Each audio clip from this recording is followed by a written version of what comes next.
You are listening to Radio Belvaspata, South Africa. This show is dedicated to those who live and love from the heart in infinite ways. In today's episode, we will discuss, share, gain insights, and get clarity on the wisdom and teachings of the mystic and seer Almin, as well as discover more about the miraculous healing modality called Belvaspata. Your host for this show is Paul.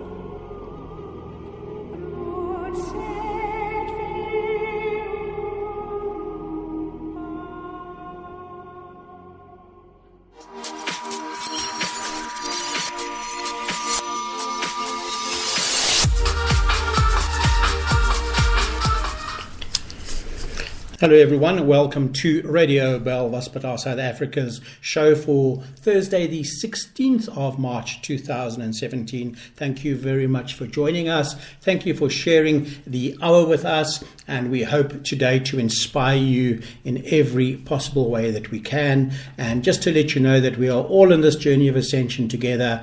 We are all on the journey individually, but we are not separate from it all. The show is titled today Mastering the Matrix and Birthing a New Tomorrow. For the next hour, we are going to be sharing with you lots of audio, and we are not going to have very much in-between comment. We are having a lot of technical issues with our equipment this moment as we move into our new systems and our new software, etc., etc. is all developing. So we are battling a little bit with being able to transmit a full show properly. If you get cut off halfway through, we do apologize.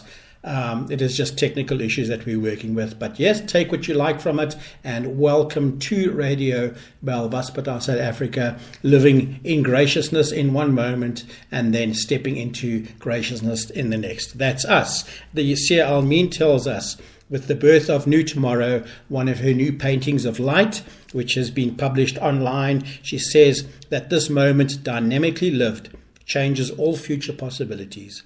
Folding upon themselves, future phantom events yield to the new tomorrow, scripted by the power of the present. A higher reality emerges, shaped by the shining excellence of the moment, and a new tomorrow is birthed. Let's listen to the great mystic and seer Almin as she gives us a bit of information called I Am That I Am, and why we value our shadow self. Social conditioned world in which virtually everybody except the trained master lives has fake light. Light is accessed information. It has fake light, meaning its light comes from the overlay of other people's belief systems over that which is the unfolding infinite intent, over that which is real, like spider webs over a masterpiece. The fake light comes from belief systems. It casts fake shadows. If I am not supposed to do this, well, then I'm supposed to do this. Okay, this is taught as life enhancing, well then this must be non-life enhancing. Fake light, fake shadow. Here we are, trying to find truth in a world filled with fake light and fake shadows. Secondly, we're in a world of mirrors as long as we have judgment. And in the mirrors, we will always see our opposite. So as we see our opposite in the mirrors, we are trying to find, who am I? The most basic question is, who am I vis-a-vis the large picture of life?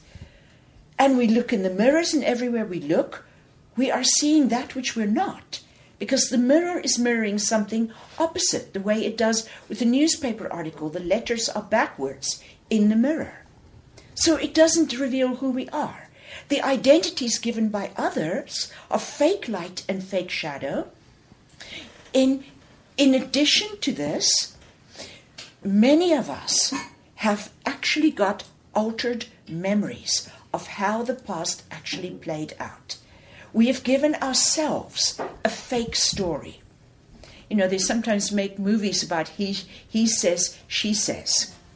because they see the way they met completely differently. He sees it as a clumsy moment. He fell over his feet and knocked her tea out of her hand, and he had to take her home so she could wash her dress and put her in the robe, and she sees it as the most romantic thing on earth. Completely different viewpoints. Our own past that we allow to shape us by holding onto it as though it is real is in fact fake, because it is slanted by perspectives given by others to us from childhood up. How in the world do we find anything that can give us any indication of who we are?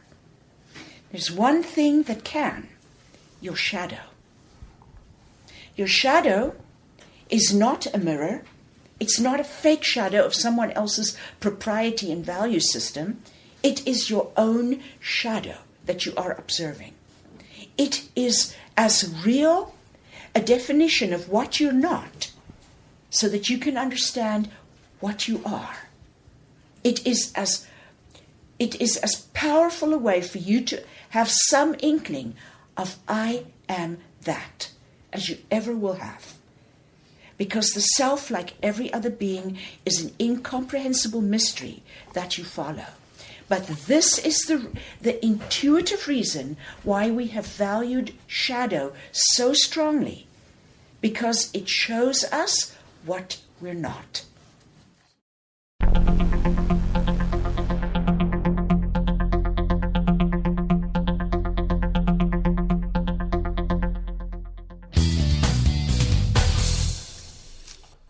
And that was the mystic and seer Almeen sharing with us some incredible insights about why we need to value the shadow self.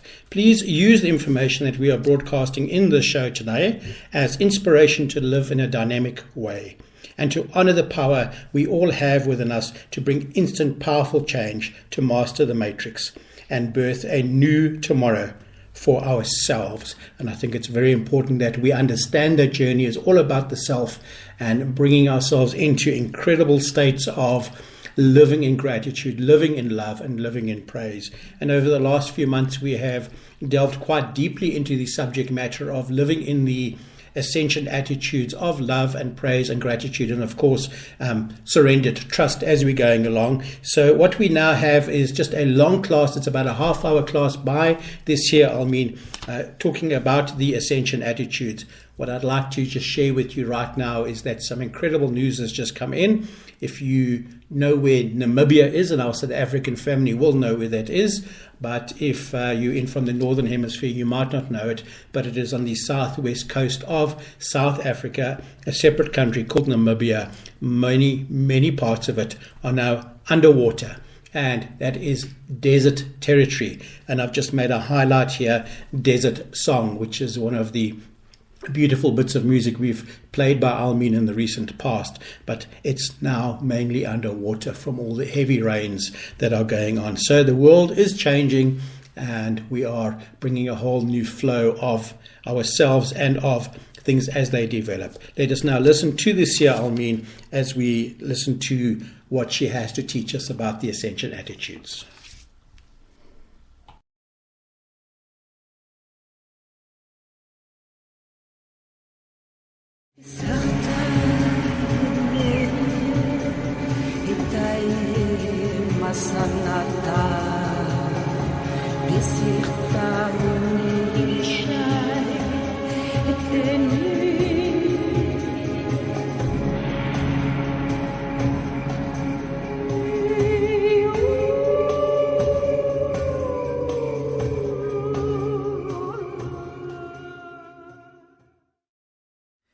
Gratitude requires awareness. One cannot be grateful for that which you do not see. It is at times necessary for us to slow down our life, to take times out during the day. I heartily recommend that everyone sets their alarm for a half an hour earlier than what they need to get up, to take the time to interpret their dream symbols of the night. It helps them to see clearly what is going on in their life, the areas where they have to learn their lessons, so that it doesn't have to come through hardship. So take the time in the morning to see what your dreams have told you. Take the time to set your intention for the day. Let it be a song of gladness, a song of gratitude. For everything, as we have said, is either a lesson or a gift, and ultimately all are gifts. If you are at an office or you're in a factory, let the work that you do be to the glory of the infinite. Let it be for the good of interconnected life. This is living a life with an attitude of praise and of gratitude. If you are doing mindless work, let it become like a mantra. Let every object that you pass receive from your hands love, from your eyes, gratitude and praise. And as you do this, you fill it with frequencies that enrich everyone that follows behind you. I will never forget the beautiful poem that Robert Frost wrote, A Tuft of Flowers, where he goes through the fields and they are harvesting the grain. And there is a very clumsy sort of a farmhand in front of him, and he is highly educated. He follows behind him, cutting the grain.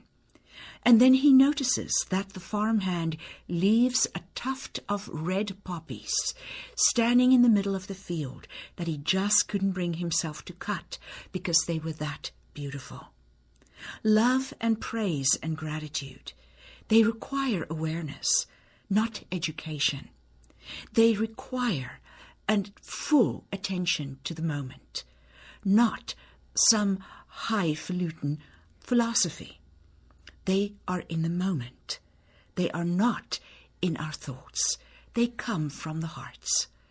And so, if we take a look at gratitude, how mindlessly have we passed by the beautiful bush that blossoms in our neighbor's yard, the wonderful little sound of children playing in the backyard of someone as you drive by their house with your window rolled down, the fresh air of the spring, or the beautiful rustle of autumn leaves as they fall. My brothers and sisters, it is time for us to live the life of a poet. As we live with great awareness to the beauty, to the way that the light falls upon the cheeks of our little girl, or on the back of a horse as it stands grazing in a pasture. This is the eyes of an artist, of a poet, and these are the things that engender awareness. If we take a look at the words of the watercolorist Turner, who's one of the masters of English painting, at the end of his life he said that he had never ever seen anything ugly, because even a spilled wine glass, even crumbs on a tablecloth, became something to paint. It became already a framed artwork in his mind. If we can see life through this elevated state of praise, state of awareness, gratitude will fill our being. The psalmist writes about the human body, as does the poet Walt Whitman, saying essentially the same thing.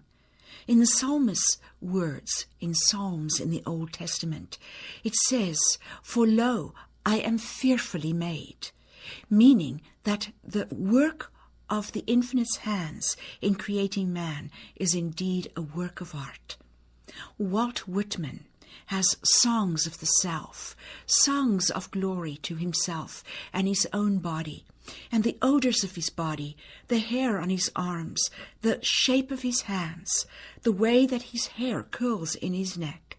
And he writes these beautiful poems in praise of the human body, which is himself. If we can for 1 second sit and think, the trillions of gallons of blood that is pumped through lifetimes. And then if we take a look at the nerve impulses that move through our nervous system, at the multiple breaths that's tirelessly breathed even when we sleep, our lungs do not. If we look at how many heartbeats there are even in a year, and it is effortlessly kept in place. It is indeed a wondrous work and a wonder. And so, if we take a look at our body with the full awareness, we will start to feel gratitude. And you will discover a very amazing thing about gratitude. There is an old scripture that says, "Unto him who is grateful shall be added 100-fold, and he shall be made glorious." Well, the made glorious part is the ascension attitude. However, the actual fact is that it increases supply. One of the laws of abundance is, in fact, gratitude. The more we are grateful for the health of our body, for even the bit of strength we may have, the more we are grateful for that which is, the more it becomes. If we have but $1 to buy our last sandwich with, if one can even buy them for $1, you find yourself so grateful that you have it. Or you have to write out your tax bill, and you are so grateful that you have the money to write out that check. Beloved ones, that will increase. You won't have just the $1 of the sandwich. Immediately life must fill the gap, for supply is pulled forth through gratitude. So, let's look at praise. Praise is an attitude of upward living. There is a parable, and it's of Christ walking on the water. And Peter gets out of the boat, and he also wants to walk on the water. But the disciple Peter sees the storm. He doesn't see above the storm, because he saw the depths of the ocean, the billowing waves, because he saw the stormy sky. He faltered and he sank. However, if he had looked above the storm, if he had looked at the perfection that underlay these appearances, he would indeed have been able to walk upon the water. So this is a very good analogy of a state of praise. If our attention is not on the storm, not on the challenges of our life, but on the journey that lies beyond, on the glory of the journey, that is looking above the storm. If one sits on the edge of a cliff and you see a cyclist way far down in the valley below on a bicycle going up a dust road, an unpaved road, it looks like he's traveling in a pretty straight line, but is he? Because for the cyclist, every little stone thrusts his wheel this way and that way, and as he pedals, he feels as though he's going to and fro. But that is because he is focused on the bicycle, not on the large road. It takes that eagle perspective, what the Toltec warriors call the place of not doing, for one to see the journey for what it is.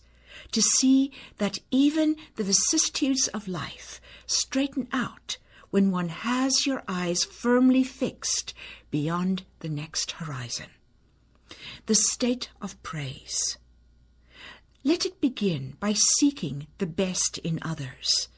In the lovely little movie Pollyanna, she says that her father, who was a preacher, said that if you look for the worst in your fellow man, you will surely find it. Let us look for the best, and you will surely find that as well. Start with praise with those who are around you. Within every soul, there is the foundations that is good, and you will find in even the greatest fool wisdom lying like diamonds in the dust, waiting for you to extract them. The starry skies above us, the answer to that starry sky is the infinite within your fellow man. Think of him not as a bundle of aging flesh, but think of him as a consciousness superimposed over all that is, as vast as the cosmos. That he is, that you are also. Therefore, you are one. And so, as you take a look at him, let praise fill your heart for this creature who is your fellow man, who is such a miracle. If you compare a baby to the far-flung reaches of space, one would say that perhaps space is more noticeable, more dramatic, more impressive. But not so. For what is most impressive is that something as vast as the cosmos could embody in such a small bundle, and a bundle of joy. So let praise be there, but yet again, it is requiring awareness. So, as we now come to love, my brothers and sisters, the place where love begins is with yourself. You cannot love others fully and in balance if indeed you do not love yourself. Well, there's another interesting fact that precedes this. You see, you can't love yourself until you know yourself. Self-knowledge is the absolute key to self-love, self-respect. So, if you wish to cultivate self-love that you might also love others, it is necessary to observe yourself in your environment. Sit on your porch, or if you live in New York, sit on your rooftop. Watch the starry sky above you. All that is without there is in fact but a mirror of what is within. If you can see it without, it is because it exists within. See the beauty of a rose unfolding, perhaps on a windowsill, in a small apartment in the busy streets. But as it unfolds in its purity and pristineness, see your own consciousness unfold as an ascended master in the becoming. All around you, you will notice that you are seeing yourself. Know why you do things. The Toltecs call this stalking the self mercilessly. You don't allow sloppy thinking, because sloppy thinking leaks out your energy, and the energy is vitally needed for your consciousness. If we take a look at awareness, because we're looking a lot at awareness as the foundation of these ascension attitudes. Awareness is in fact coming from how much you can know in any given moment. And what you can know in any given moment, the left brain knows only the smallest particle of, because it deals with the known. It is the right brain, the non-cognitive thinking, that deals with the unknown.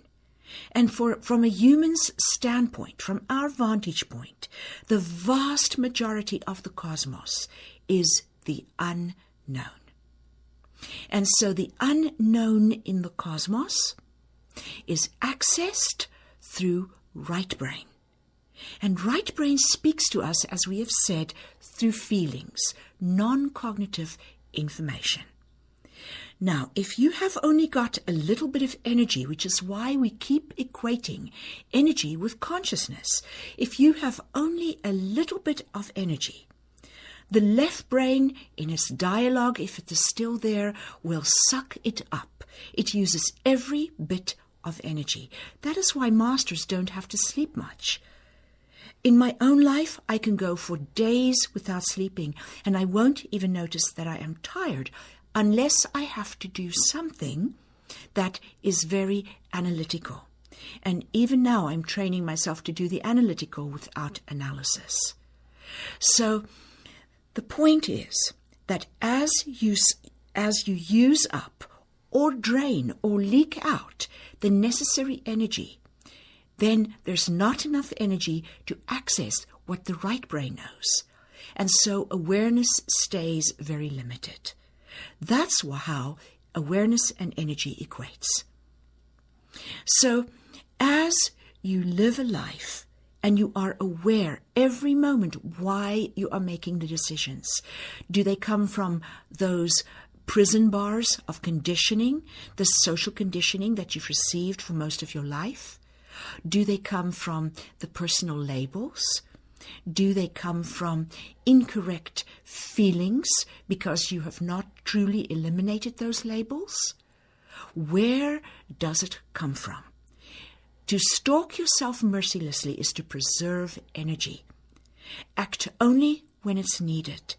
Interact sparingly with those who would drain your energy. Do not save those who use it as a method of manipulation. Do not save, but assist. Do not keep assisting when others prefer to stay on the treadmill, being helpless and validating themselves through the care that you give and your assistance in trying to get them off. So, as you have the self-knowledge of knowing why you do things, of seeing yourself in the beautiful mirror of your environment, you will start to love the self. You must, for you will be revealing the perfection, the beautiful foundations, diamond-studded, that form the basis of your soul. For within each soul there is goodness. If we have earned the right to be at this time of the ascension, we have earned the right to be regarded as part of the infinite's holiness. So, as you love yourself, love will then pour to the rest of creation. Your relationships will become balanced. You will no longer need to engage in the petty games of relationship that most play. Because if you do that, you once again step out of your mastery and into a place where energy can be leaked. The most prevalent game played in relationships today is the game of codependence. It goes in the form of a triangle, and leg one is I adore you. I give everything I can. In fact, I give more than I can. Leg two is because I give so much, because your mother and father slaved their fingers to the bone, they expect you to go to college and study what they want you to study. Because I love you so much, I expect you to be home when I'm home and not to leave the house. Control. Leg two is control. Because I gave, I have the right to control. And then leg three is why so many relationships continually end in blow-ups, end badly.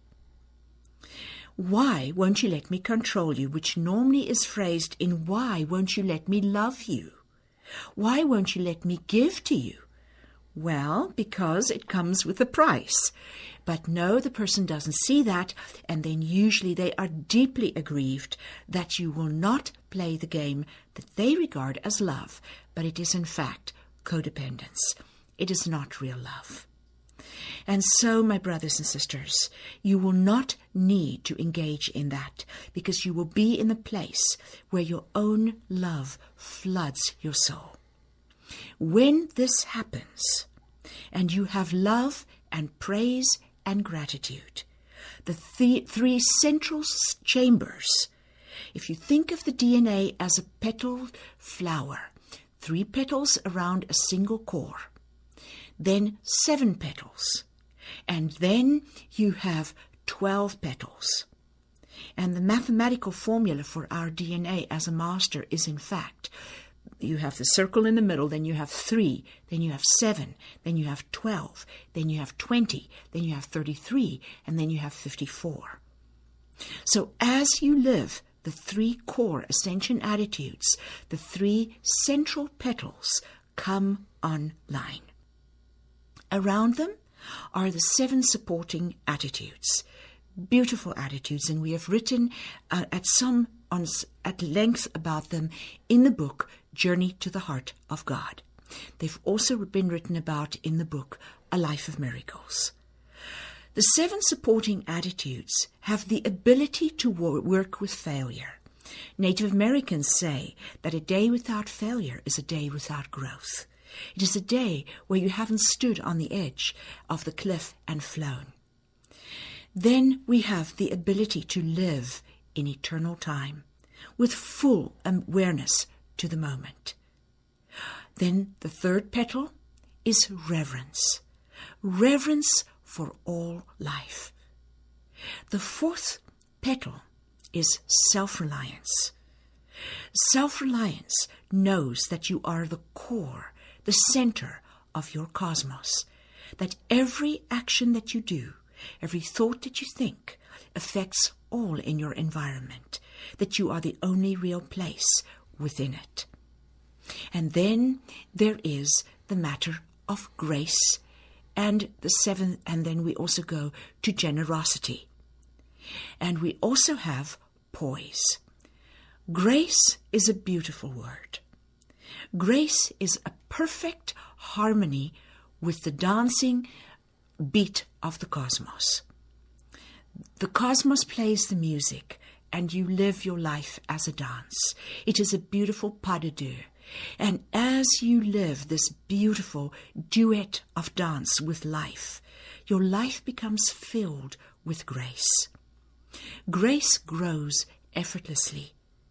In fact, grace grows in a way that you hardly notice it. If you look at generosity, all of life is abundant.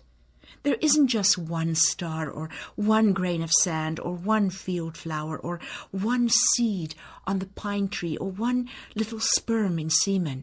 No, there are millions and in fact trillions if you add it all up. Life is generous. It is abundant. It is the very nature of life. And for ourselves, could we be any less?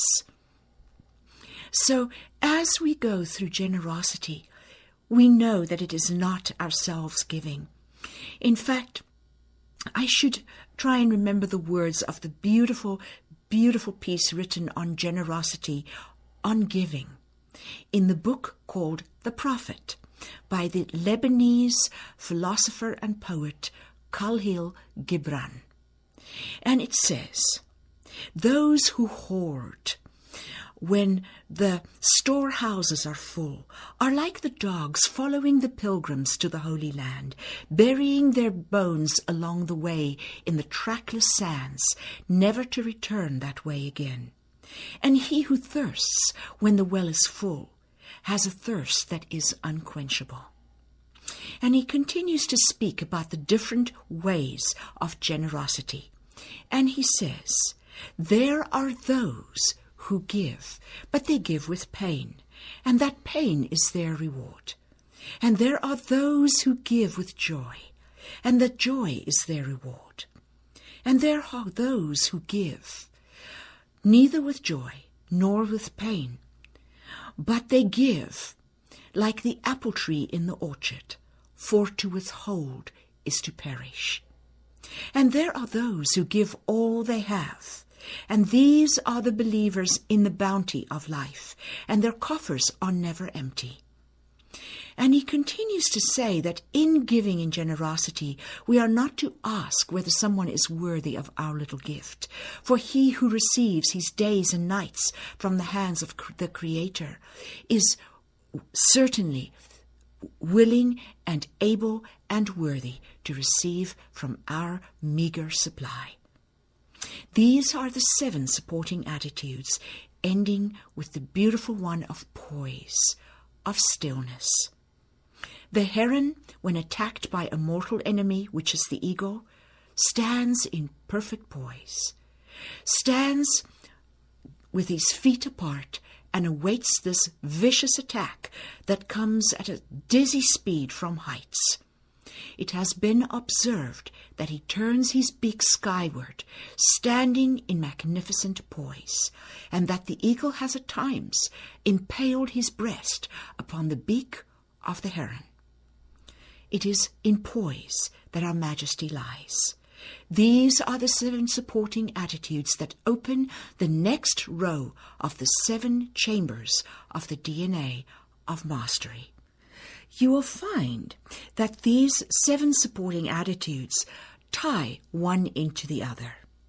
For example, they precipitate one another's opening. If you have a life in which you generously give, asking not what is the most that I can take for the least I can give, but what is the most I can give.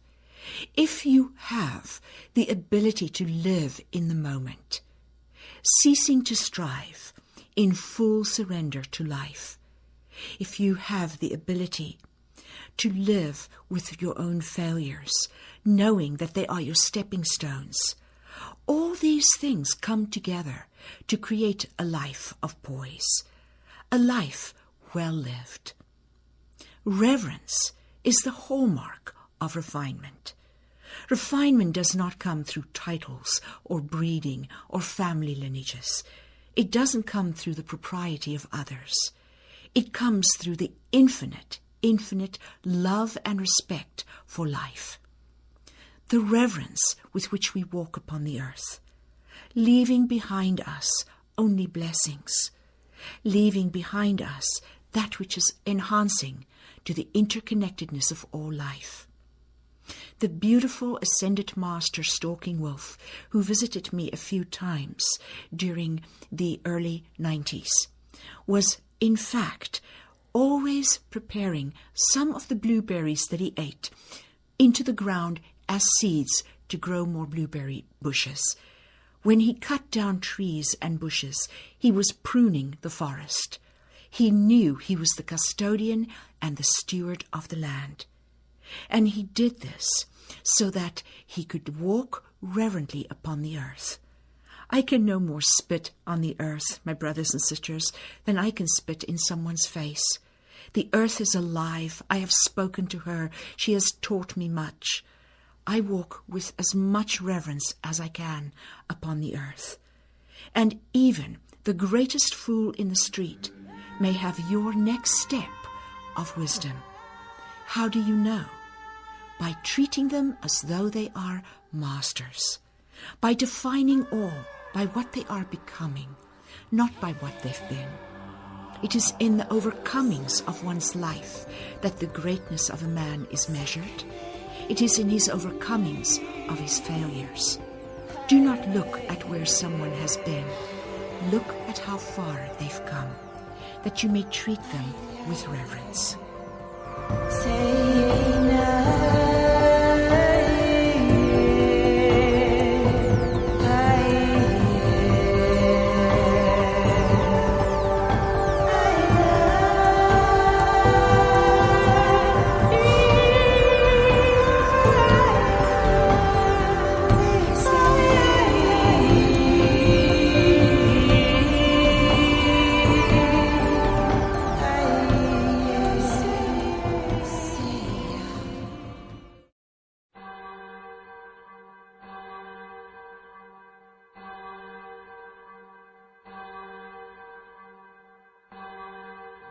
Team Belvaspatar Healing South Africa facilitates one-on-one, group or distant healings utilizing a cutting-edge angelic healing modality that harmonizes and balances using a combined process of light and frequency.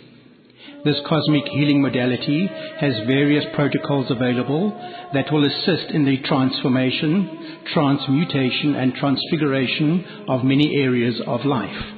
Visit our website on www.belvaspatar.co.za for complete information, and also link to us on Facebook under our name, Team Belvaspatar Healing South Africa. You may also send an email to belvaspatar@anua.co.za. You can join our WhatsApp discussion group for daily posts and trending information and updates from Almeen, the Seer and Mystic. Message us via either Facebook, email, or on the station's commentary section. We will now return to the online chat show, hosted by Team Belvaspatar South Africa and our guests for the day.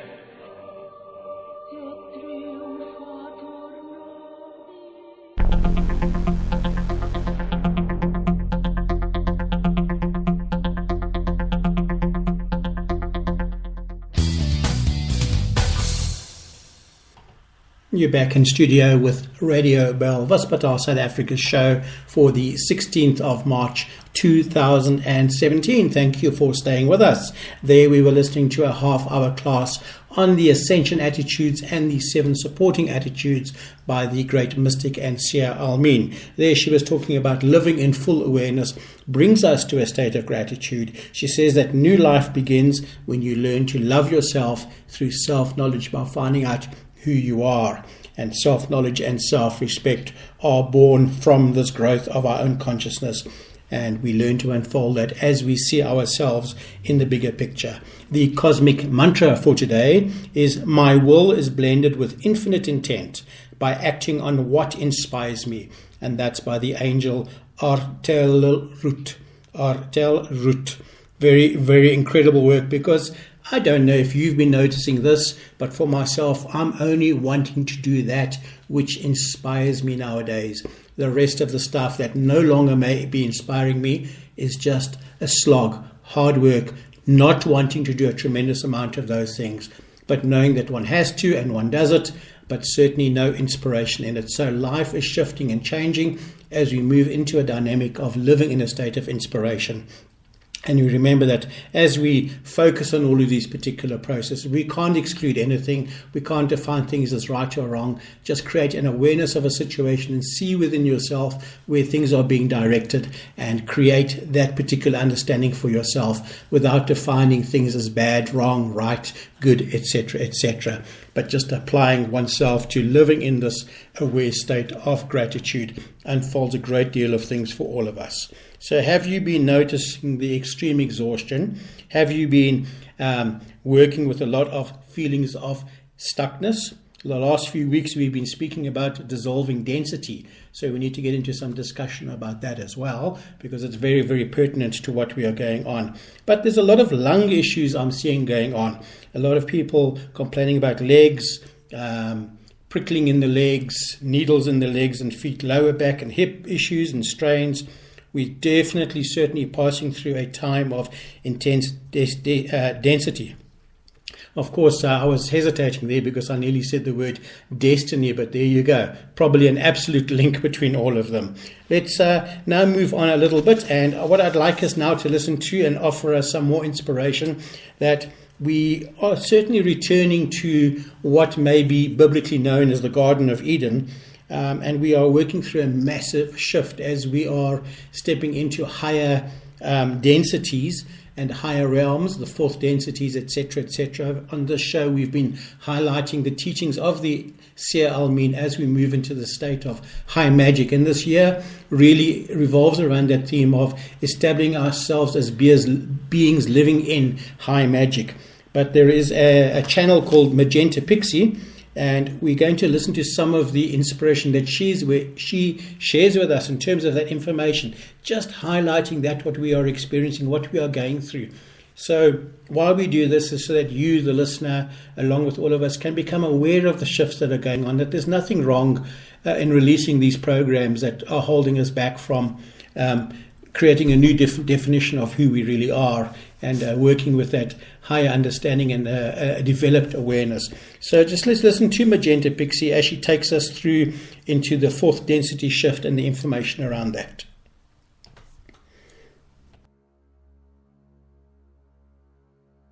Within your third dimensional experience, events play out before you on the world stage that, when viewed with the third dimensional eye, create confusion, fear, and the feeling of being surrounded by chaos.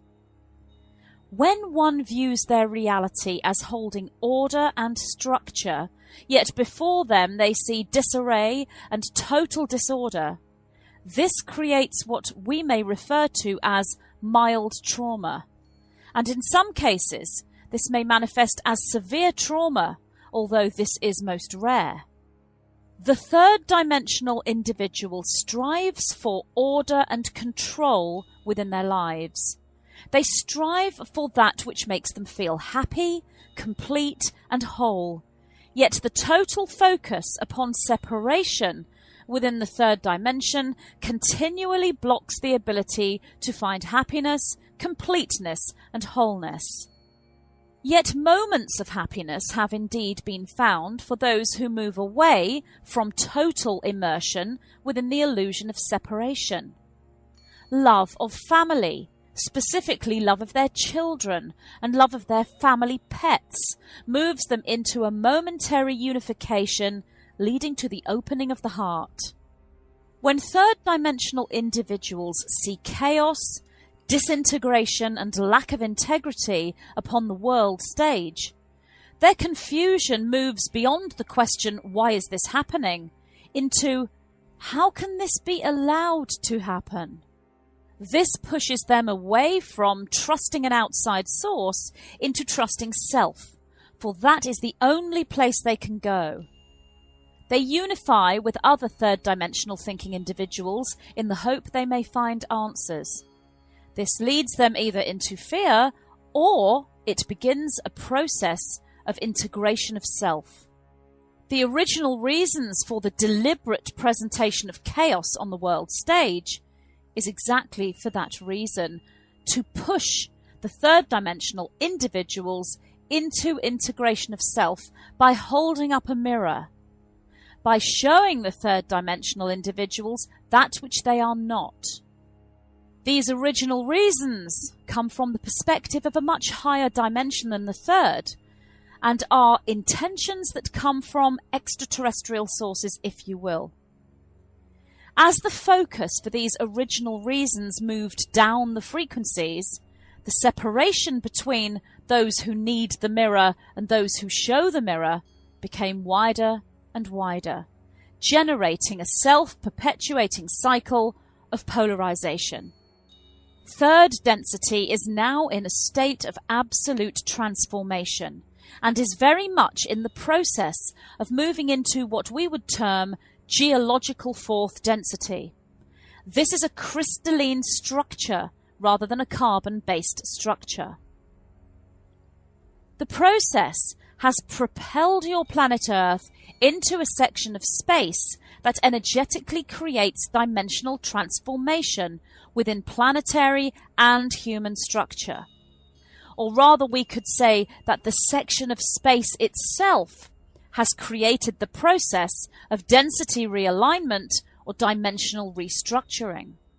These are both one and the same from our perspective. They occur simultaneously.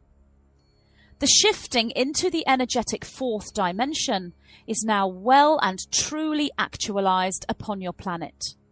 When viewing these new energetics from the old energies or from the third dimensional perspective, one will see chaos.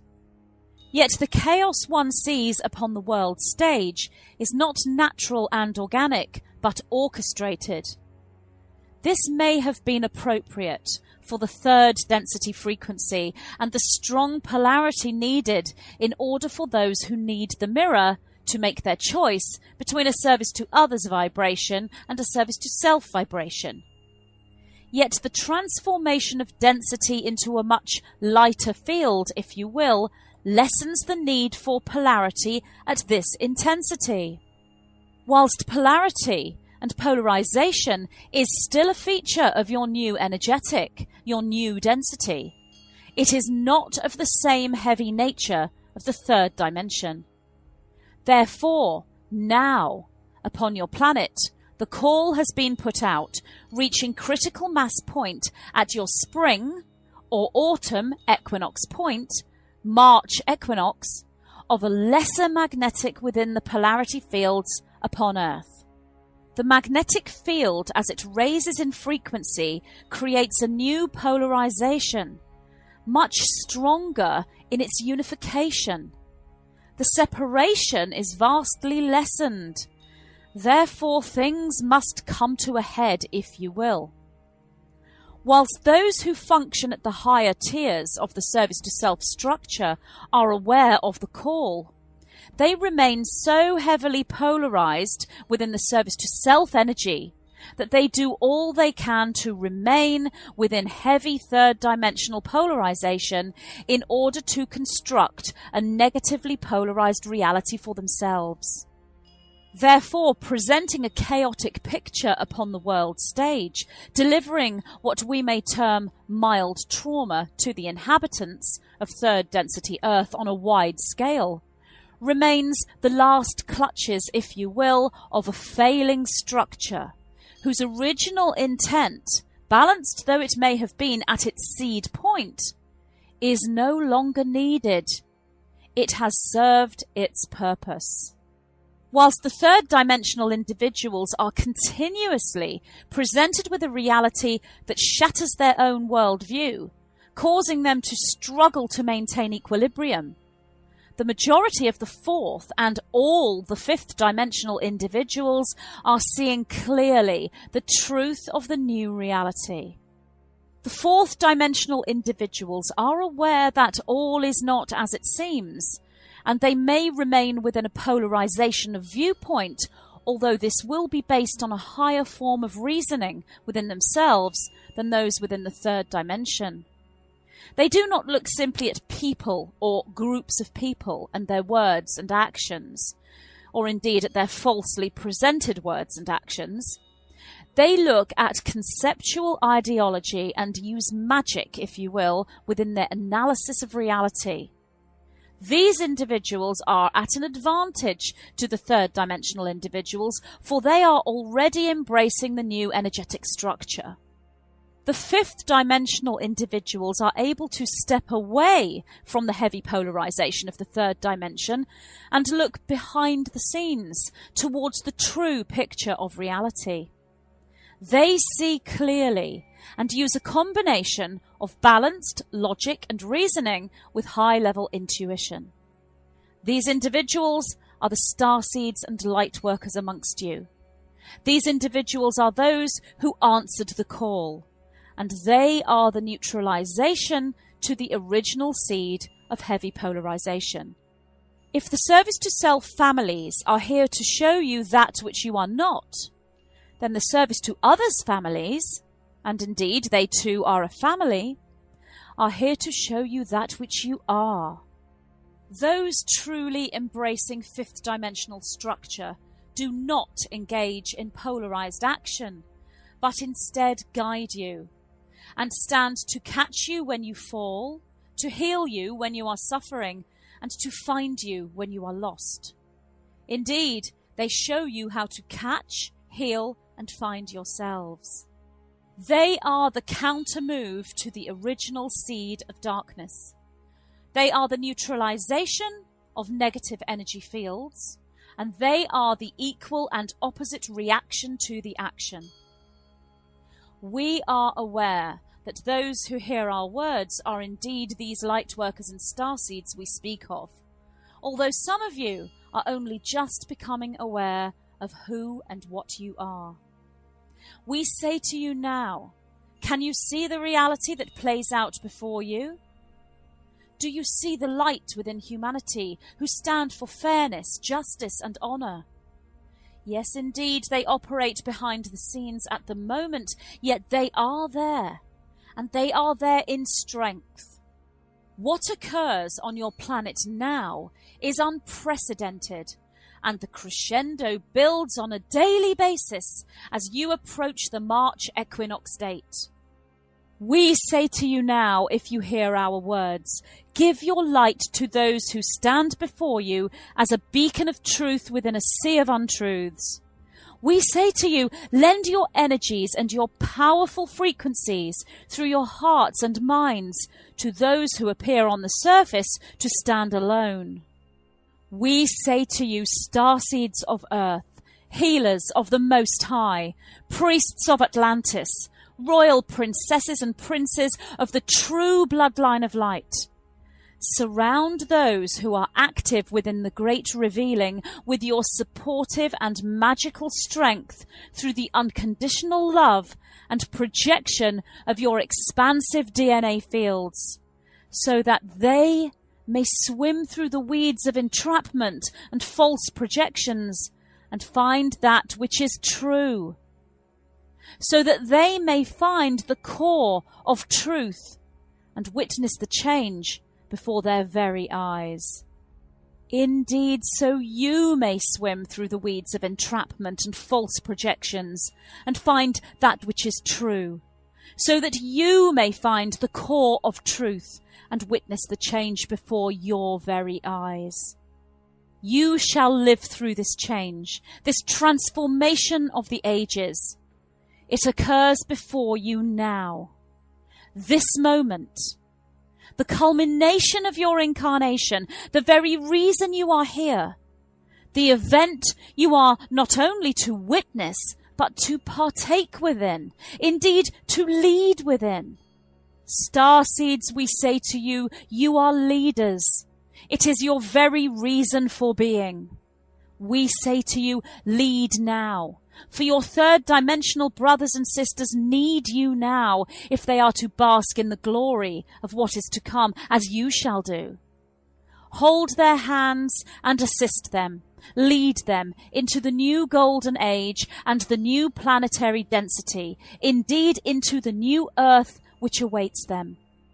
You who see this new earth, and you who currently live upon it, even whilst you bask in the bliss of neutrality, and therefore unity, you are not indifferent, you are most involved, for you are the higher tiers of the service to others structure. You are the equal and opposite reaction to their action. Now is the time to thank the equal and opposing brotherhood for their service, and release them from their contract.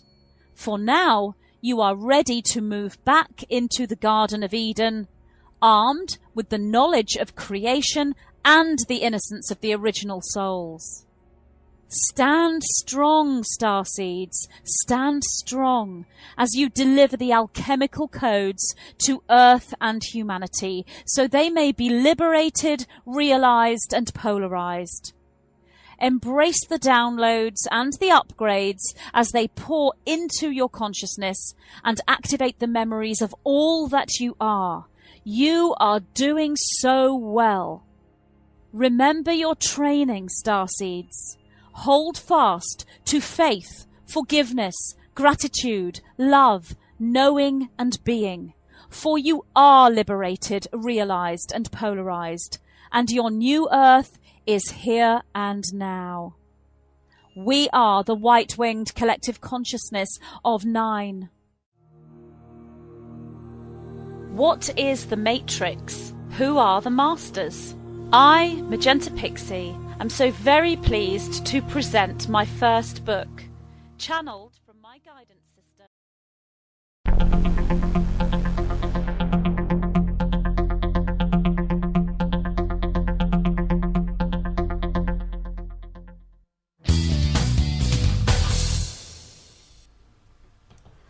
And you're back in studio with Radio Belvaspada, South Africa.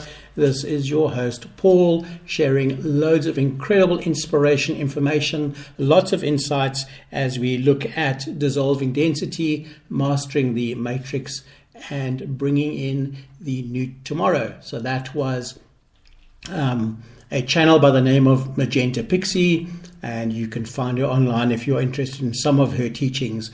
And there we were just really highlighting what we were discussing and was being shared earlier by the mystic Ansia Almin, literally talking about the ascension attitudes by living in gratitude and how that brings us into a complete state of new awareness, and therefore the old has no longer any hold over us. So the last few weeks we have been speaking about dissolving density on this show, but I'm now going to just share that I'm gaining the insight that all of this experience that we are currently really participating in, it's creating openness for high magic to be achieved within ourselves. It just relates, or go back to earlier shows if you want to find out more about high magic, or really go onto Almin Diary or spiritualjourneys.com, which is Almin's other website, and just discover more aspects about this bringing in the high magic. But literally we are just going through particular processes. We are bringing in different dimensions of light, or realities if you like, or different realms, and as those different realities and realms merge together, obviously there is a density that is created and released through it all. I must say that, I understand that it is creating openness, but it doesn't mean that the old programs within myself, the old belief systems, are not holding on desperately. I definitely feel them going on, and the result is a great deal of internal chaos and confusion. So if you're finding that going on within yourself, just be strong for a little while and understand that that is particularly part of the process. Right, we've got now another audio by this year, Almeen. She talks about your vehicle for high magic, helping the brain transition into boundlessness. She says that a life of high magic is a life of limitlessness, something that the brain does not understand. So the brain tends to contract, becoming egoic when confronted with a boundless life. The time map, and Almeen is talking about the cosmic time maps that she produces, is like a bridge that helps the brain transition into limitlessness. And so if you are finding a lot of incredible overload going on a mental level, where you're actually stuck in a space where you cannot even think or understand or remember a single thing, it's all perfectly normal, folks. We are in this absolute shift into a higher dimension and process. But let's listen to what Almeen has to say about all of this. And what we're going to do is we're going to do something now in the show as well. We're going to play some music by Almeen after that. And it's going to be 8 or 9 minutes of a meditation. And that meditation will help us just actually process things a lot. So I'm going to suggest that once we've listened to this audio and the music begins, please just sit with it for a while, close your eyes, breathe deeply, open your heart, still the mind, and just breathe in the gratitude and breathe it out, and allow the frequency of that particular music just to work through you. Of course, if you've downloaded this show and you are driving at this moment, please, you need to pull over or you need to stop or switch off your audio until such point as you are in safe surroundings.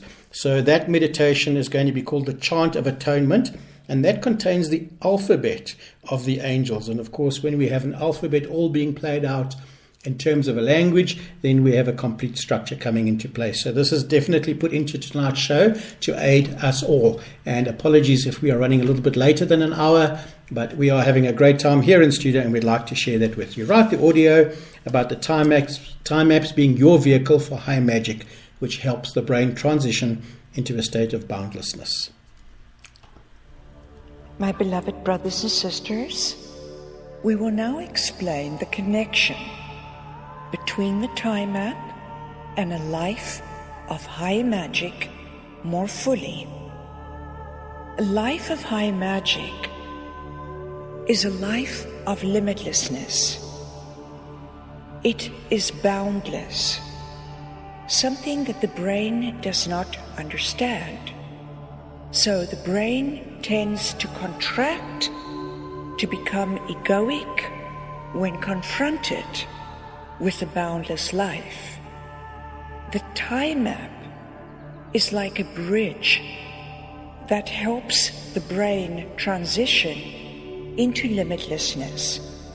In other words, it's a vehicle that the brain can understand and cooperate with so that it doesn't rebel and send you backwards, as a vehicle that moves through the boundlessness.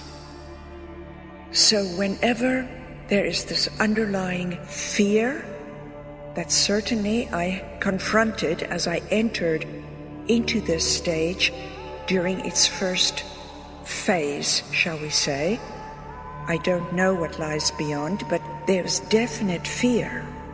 And I trace the fear to the brain's concern about losing control as it goes into boundlessness. When you experience that, you immediately focus on the guidance of your time map. The time map helps give a reference point, just like your car is a reference point as it travels through open countryside. You don't know what lies across these fields, but you do know that you're inside the car, which helps to create a sense of reference, understanding, and contentment. So now, the activation of your time map as a vehicle for the life of high magic is done in this ceremony.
And there we were listening to music brought through by the mystic and seer Almin, called the Chant of Atonement, an alphabet of the angels. Thank you for listening to us.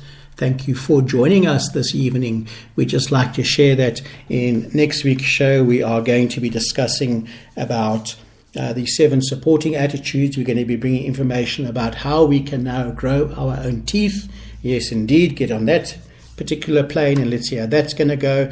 Very important insights around that particular technology of science and spirituality as it's mixing. And the question is, are we shrinking from ourselves in order to please the world? So next week we'll delve into some depth and gain insight into this issue, into the lessons gained around it. We'll be talking about the gift of life through releasing what is built up in terms of density within the lungs. And all of this we know is holding us back at present, and in many cases could be crippling us through lack of self-image or self-understanding, lots more, etc., etc. Thank you very much for joining us tonight. In passing, we just like to say it's an honor for us to share this with you each and every week. We are in so many countries around the world. There are literally thousands and thousands of people having listened to the show since we have begun it, and we know it is developing and altering. We love your comments, we love your insights, and we love what everybody shares. Belinda, thank you very much for sending the flowers to Nico a few minutes ago. He has worked extremely hard on today's show. The technical aspects of having to produce the show today was quite daunting for all of us, but we managed it, and we are very, very pleased to have been able to present it to all of you. Until next week, please remember, you are a resurrected master. The matrix and the old dream is dissolved. Its only hold over us is when we are not living in the awareness of gratitude. Let us all birth the new tomorrow together. Goodbye.